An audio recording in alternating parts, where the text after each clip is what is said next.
നമസ്കാരം, കൊട്ടാരക്കര മീഡിയയിലേക്ക് സ്വാഗതം. സംസ്ഥാനത്ത് വലിയ രീതിയിൽ പെൻഷൻ വാങ്ങുന്ന ആളുകളെ തെറ്റിദ്ധരിപ്പിച്ച് സാമ്പത്തിക തട്ടിപ്പ് നടക്കുന്നതായി പരാതി. പെൻഷൻകാരുടെ വിവരങ്ങൾ ചോർത്തിയെടുത്താണ് സംസ്ഥാനത്ത് ഓൺലൈൻ സാമ്പത്തിക തട്ടിപ്പ് നടക്കുന്നത്. മുതിർന്ന പൗരന്മാരെ ഫോണിൽ വിളിച്ച് പെൻഷൻ വിവരങ്ങൾ പറഞ്ഞു കേൾപ്പിച്ച് OTP ചോർത്തിയാണ് തട്ടിപ്പ്. പെൻഷൻകാരുടെ വിവരങ്ങൾ പൂർണ്ണ രൂപത്തിൽ തട്ടിപ്പുകാരിലേക്ക് എങ്ങനെ എത്തി എന്നത് സംബന്ധിച്ച് സൈബർ ക്രൈം വിഭാഗത്തിന്റെ പരിശോധനകൾ തുടരുകയാണ്.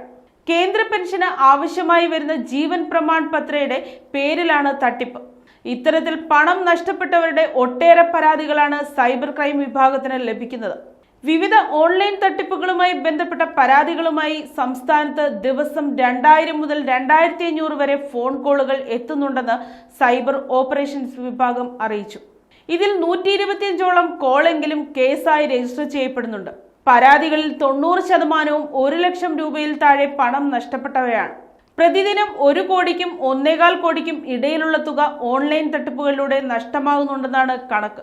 തട്ടിപ്പ് നടന്ന് 1 മണിക്കൂറിനുള്ളിൽ പരാതി നൽകിയാൽ പണം നഷ്ടമാകുന്നത് തടയാനാകുമെന്നും ഉദ്യോഗസ്ഥർ മുന്നറിയിപ്പ് നൽകി. 1930 എന്ന ടോൾ ഫ്രീ നമ്പറിലാണ് പരാതികൾ അറിയിക്കേണ്ടത്.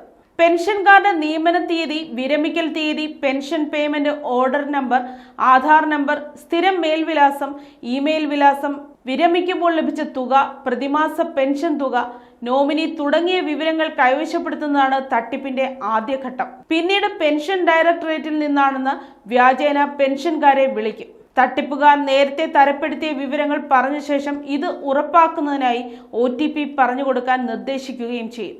ആദ്യം പറയുന്ന വിവരങ്ങൾ ശരിയാണെന്നതിനാൽ പലരും OTP പറഞ്ഞു കൊടുക്കും. ഈ OTP ഉപയോഗിച്ച് പെൻഷൻകാരുടെ ബാങ്ക് അക്കൗണ്ടിലെ തുക തട്ടിപ്പുകാർ അപ്പോൾ തന്നെ പിൻവലിക്കും. പെൻഷൻ തുടർന്നും ലഭിക്കാൻ വേണ്ട ജീവൻ പ്രമാൺ പത്ര പുതുക്കുന്നതിനായി ഉദ്യോഗസ്ഥർ പെൻഷൻകാരെ ഫോണിൽ വിളിക്കുകയോ ഓൺലൈനായി ബന്ധപ്പെടുകയോ ചെയ്യാറില്ലെന്ന് അധികൃതർ മുന്നറിയിപ്പ് നൽകി. തട്ടിപ്പിൽ അകപ്പെടാതിരിക്കാൻ ജാഗ്രത പാലിക്കണമെന്നും മുന്നറിയിപ്പ് നൽകി.